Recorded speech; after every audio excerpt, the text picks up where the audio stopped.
This video will show the basics of installing a Chase Doors ColdGuard cooler single slide motor operated door.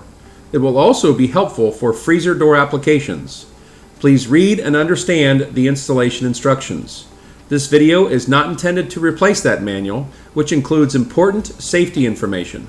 Always practice safe lifting techniques throughout the entire installation. Now let's get started.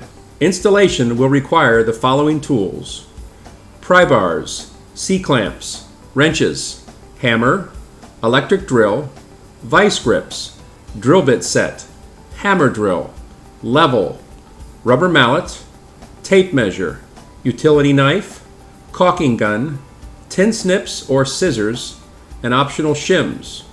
Also, depending on the size of your door, lifting equipment may be required. Before starting, measure the opening width and height and confirm that there's adequate clearance for the door to slide. Using a level, confirm that the opening is square and plumb. Verify that the floor is level in the opening as well as in the slide plane. Determine if the door is to be lagged to the wall or through bolted. In this case, we will show the door being through bolted. Carefully unpack the crate and lay the parts out on the floor. Enclosed will be the header assembly, face casings, mirror casings if ordered, and a hardware box which includes the installation instructions. Identify the leading edge casing. This will be the casing with the rubber gasket installed on it. Put a bead of caulk on the wall side of the face casing nearest the door edge. This should be done to the casings around the perimeter of the opening, ensuring a seal between the casing and the wall. Place the leading edge casing against the wall at the edge of the opening on the closed side. The dowel pins should be facing upward. If applicable, you will also be simultaneously installing the mirror casings on the opposite side of the wall. Temporarily secure the casings using a large C-clamp. Use a level to make sure the casings are straight and plumb. This will aid in aligning the dowel pins, which slip into the header later in the installation. Be sure the vertical casings are aligned with the highest point on the floor, using shims if necessary to move the lower casing up. The casings should be parallel when installed. Permanently attach the lead edge casing to the wall using the fasteners provided. Next, install the trailing edge casing along the trailing edge of the door opening, repeating the steps from the leading edge installation. It's now time to install the header onto the vertical casings. This will require 2 people and may require lifting equipment depending on the door size. For doors with operating systems, we recommend using stabilizers such as a 2x4 cut to fit under the header casing to help support the weight of the operator. Carefully set the header in place, lowering it onto the dowel pins found in the vertical casings.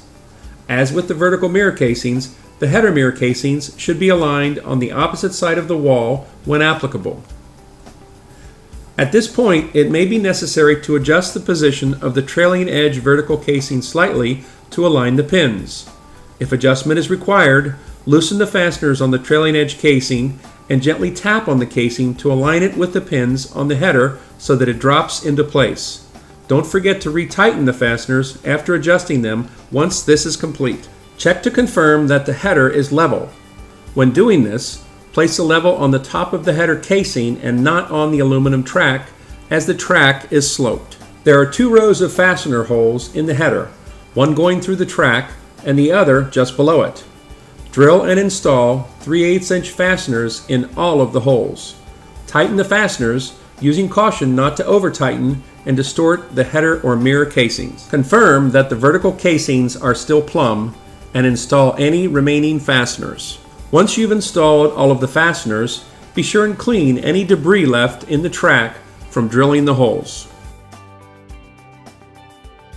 The next step is to install the door on the track. Starting from either end of the rail, slide the rollers onto the track. Position the hangers at approximately the same distance apart as the studs on the door. Be sure the chain disconnect bracket is between the 2 rollers. Carefully stand the door upright at a slight angle towards the opening, making sure that the recessed pull handle is on the side of the door that will be facing the wall. Remove the nut and top washer only from the studs, leaving the Belleville locking washer and bottom nut in place. Insert the studs into the brackets attached to the rollers and put the washer and nut back on. Adjust the top of the door panel so that there's approximately 1/16 inch gap between the inside edge of the panel and the top wear rail.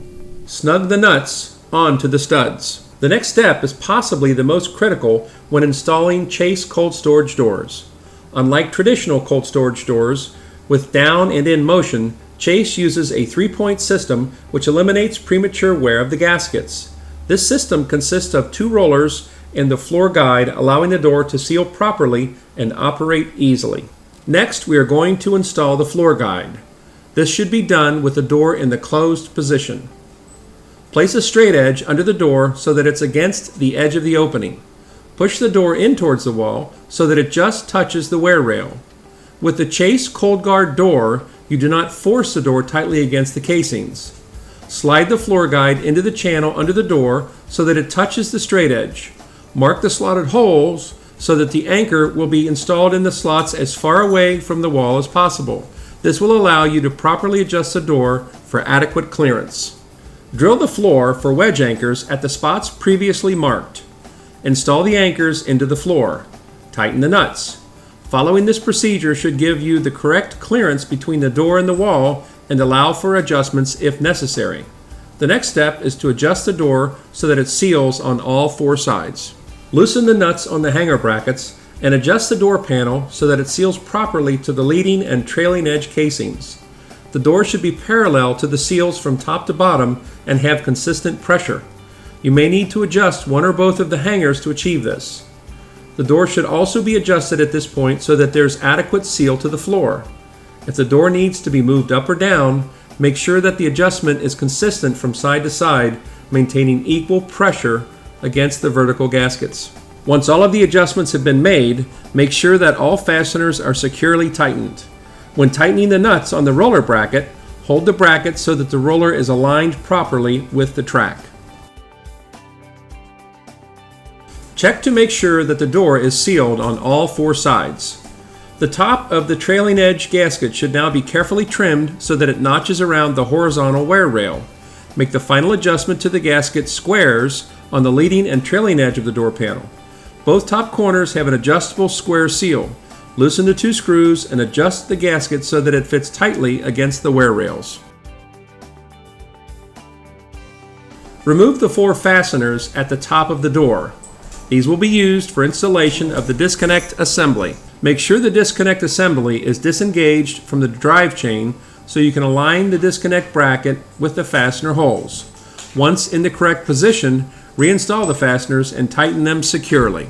Manually slide the door to re-engage the drive chain. Attach the release cable to the disconnect assembly by sliding it through the release lever and tighten the screws. Test the release disconnect by manually opening the door. If it does not release, retension the release cable. Push the door back to the closed position to be sure that the disconnect latches back into the bullet. Now it is time to tension the drive chain. Adjust the tension on the chain by tightening the adjustment nut until the spring is almost fully compressed. The space in between the spring coils should be about the thickness of a dime. Drill a hole for the incoming power through the bottom of the control panel. Use caution when drilling this hole not to hit any of the electrical components inside the cabinet. Install the box connector and run the wires into the opening. Connect the wires to the proper terminals inside the box. All wiring must be done in accordance with applicable electric codes. Attach the wires from the door panel to the header junction box. This installation shows a door that has optional pre-wired plugs that don't require any wiring. If your door is not equipped with this option, you will have to run the wires into the junction box and attach them to the splice plate inside the box. Drill the hole for the pull cord enclosure and fasten it to the wall. Connect the wires to the pull cord switch and reassemble the cord into the enclosure. Freezer door pull cords have a heater to prevent condensation. These switches require that you attach wires to the pull cord as well as the heater. Tie pull cord rope into the eyelet. Be sure to adjust the length of the pull cord rope to desired height. Start with the door in the half open position and turn on the power at the main control panel and then activate the door. The door should begin to open. If it starts to close, then turn the power off and switch the polarity of the motor at the control panel terminals.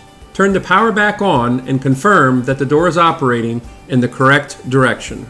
The door has been set at the factory to open and close to 90% of full travel. You will now need to make the final adjustments.